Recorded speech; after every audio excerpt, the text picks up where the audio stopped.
Good day folks, Sean here from Air Photography. So last week I did a video going over the evolution of the Mini 3, all the new features and changes that have been added to it since it was released.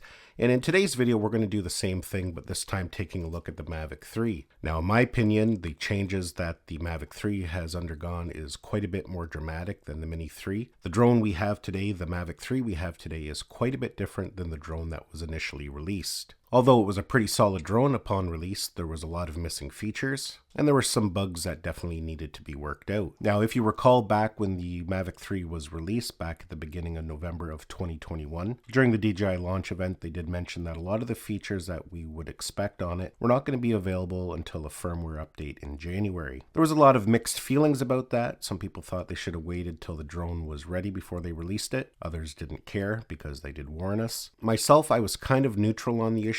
Of course, I would have liked all the features on day one, but it was kind of nice that we were able to get the drone early and start testing it out and seeing what it was capable of. Now, for those of you who aren't aware, you can actually go to the DJI website and get a complete listing of all the firmware updates and additions that have been added to most of their products. In the case of the Mavic 3, what we're going to do is click on Camera Drones. We're going to select the Mavic 3 over here. We're going to click on Learn More. And then at the top here, we're going to click on Downloads. On this page here, it lists all the different downloads and things that are available for the Mavic 3, such as software, companion apps. You can download LUTs, and you can also get all the manuals and different release notes for the different aircraft and products that they sell. You can see here we have something called the DJI Mavic 3 release notes. It's in a PDF format, so that's the document we want. When we open it up, it lists all the different firmware updates that have been added since the drone was first released. So let's go ahead here and we'll take a look at the Mavic 3, all the different firmware updates since it was launched. So the first firmware update we got for the Mavic 3 was on launch day. You can see here it says November 5th of 2021. Quite often products like this have firmware waiting when it's first launched, and the Mavic 3 was no different. We got this little small firmware update. You can see here it just added a few minor things. It added the ability to unlock geozones, some various shooting resolutions, the ability to shoot in 1080 at 30 frames per second when in Explorer mode. It added D-Log mode, which is the flat color profile, and it increased the max flight speed when using APAS 5.0. However, if we go to the next firmware update, DJI surprised everybody early by releasing this large firmware update in December and not January like they originally stated. This firmware update added most of the missing features that were not available at launch. Now, this didn't include everything. Some of the features like panoramas and quick shots didn't get added until the January firmware update. But let's go ahead here and we'll take a look what was added. First of all, focus track was added, which is your point of interest, spotlight, and tracking. So that was actually a pretty significant one, and one that I was pretty excited about because I do use focus track quite a bit. It also added master shots and hyperlapses. It gave us the ability to shoot RAW photos only, so we could go into the settings and select RAW only. If you had the Cine version, it did reduce noise when recording in ProRes. It improved return to home performance. It improved obstacle avoidance performance. It improved hover stability, and a few other little bug fixes there at the bottom. Now, this was a pretty big firmware update. It added most of the missing features, but it fixed a lot of the bugs that people were complaining about. For some people, the drone was not hovering very stably. Some found the obstacle avoidance to be oversensitive, and sometimes it would cause the drone to jump around, which is something that I did make a video about. I noticed mine was a little bit overactive. So after this firmware update, a lot of the bugs were fixed, and a lot of the missing updates were now available. So moving along here, in January 24th to be exact, of 2022, we did get the next major firmware release. This firmware release added the rest of the missing features. It added quick shots, it added the panorama mode, it added burst shooting, which was a nice feature. You could go in and take a burst photo set. The other interesting thing it did here is it added zoom for normal mode. Up until this firmware update, we couldn't zoom when just filming in the regular mode. The only way to zoom was to go into the Explorer mode, but with this update, when we're filming with the Hasselblad camera, we could get 2x digital zoom. It added color assist for D-Log, so if you're filming in a flat color profile in D-Log, you could turn on color assist to kind of get a better view of how it's going to look. The D-Log flat color profile is very flat, so it did make it difficult to see what you were filming, so that was a pretty important update as well. It added the ability for 4K 60 when filming in master shots. It added the quick transfer feature, and I did make a whole video about quick transfer. The other thing it did here, it added zoom for focus track, so when you're filming with the Hasselblad camera in focus track, you could now zoom in 2 times. A small feature, but important for some. The other thing it did allow us to do was film in D-Log when using focus track. The other thing it did here was allow us to set the return to home altitude when using that advanced return to home. If you recall, when the Mavic 3 was launched, they introduced that new advanced return to home. In theory, it was a great idea. It actually helped reduce battery usage when returning home. It would lower its altitude when it thought it was safe, using its obstacle avoidance. But there were some situations where that wasn't a good idea,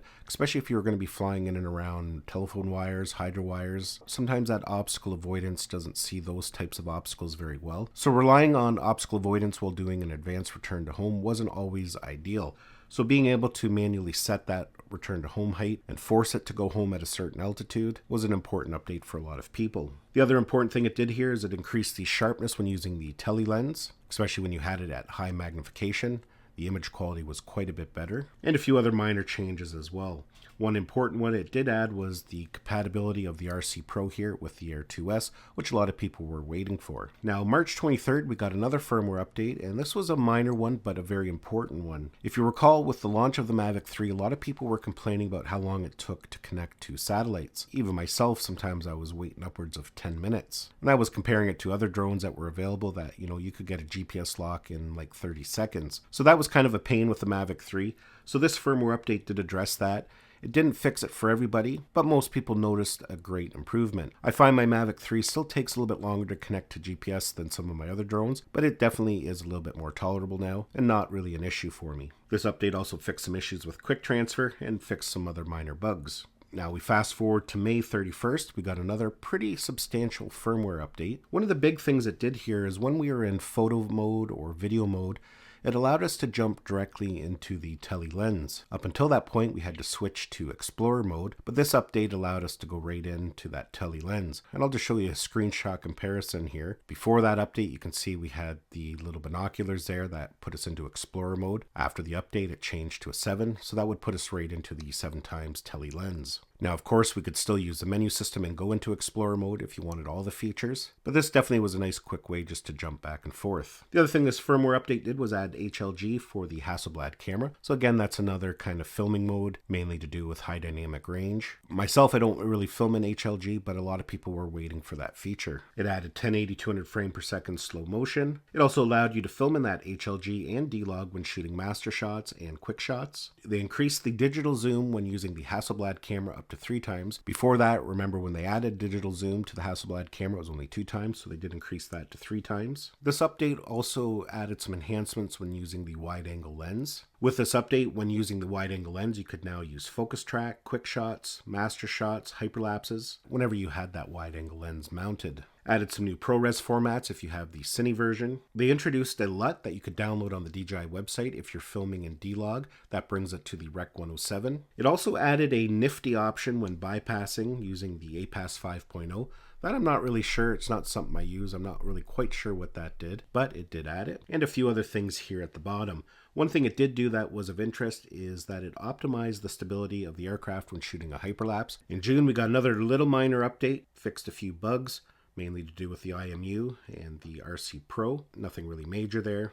Now, if we fast forward to this past November 2nd, they did add another substantial firmware update. What they did here is they've added a new night mode, which a lot of people were really interested in, especially if you just wanted to capture some nice night shots, but you didn't have a lot of experience with camera settings, tuning everything in manually. You could just put it in night mode, and for the most part, it did a really good job. For hyperlapses, you could now set it from high to preview options. They added a new ISO level for D-Log. You could now set it at 1600. The other interesting thing that it did here is when using the tele lens, you could now make use of spotlight and point of interest. So that's part of the focus track feature. Now, it didn't allow you to track, but if you did want to do a point of interest or use spotlight, which is something that I do use quite a bit, you could now use it well in the tele lens mode. It added cruise control, which I did make a whole video about. What that did is allowed you to set a button on the controller. You could set your direction, some yaw rotation, enable cruise control, and the drone would continue on that path. So there's a lot of scenarios where that would come in very handy. The other big thing that they did here was add gain and expo tuning.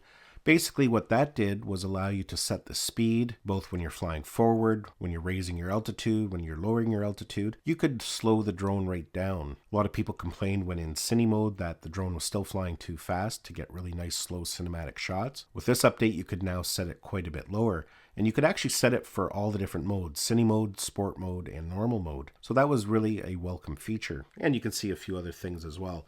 Mainly here you can see it did add remote ID for the US. So that was another pretty big firmware update, adding a lot of very interesting features. Now moving along here, we got the last firmware update this past December, on December 9th. Now this firmware update didn't add a lot of new features, but it did add one very important one that a lot of people have been waiting for. If we take a look at the release notes here, you can see it did add some new frame rates when filming in night mode. But the big one that it added here, it added waypoint flight. You could now go in and create some waypoint missions, which a lot of people really like to do, including myself. And they added a couple different ways in which you could create waypoints. You could fly the drone around and add points manually, or you could go in and launch your maps and create a whole waypoint flight while offline. The other thing that this update did is it allowed us to go in and download offline maps. So if you're going to be flying in an area that you don't have cellular service, or you just don't want to have to connect it to your phone before your flight, you could download maps for that area and have full map features while flying. So that's basically it. That was the last firmware update we got for the Mavic 3. So that was over 3 months ago. We're now March, what's the date today? The 14th? Yep, the 14th. So I can only assume that there's going to be a firmware update soon for it. There are some rumors going around of new features that will be added, perhaps compatibility with the DJI goggles 2. One thing that they haven't added yet, which they did to the Mini 3 Pro, was the ability to go in and adjust the noise reduction and sharpness. On the Mini 3 Pro, they added that new style parameter under the camera settings. That hasn't been added to the Mavic 3 yet. So one can only assume that that's going to be added sometime in the near future. And really, who knows what else will be added. DJI tends to surprise us sometimes with new features. So as you can see, the Mavic 3 has had quite the transformation since it was first released. This is one incredible drone, definitely by far the best drone that I've ever owned or flown. And I have a feeling DJI is just getting started. I think they're going to continue refining the software, the Fly app, making it more powerful and robust. And they're going to keep refining the drone, perhaps even adding new features. Well, folks, that's basically it for this video. Hopefully you enjoyed it and got some value out of it. Give it a thumbs up if you did. It's always greatly appreciated. Don't forget to subscribe to my channel so you don't miss any of our upcoming videos. And we'll see you in the next one.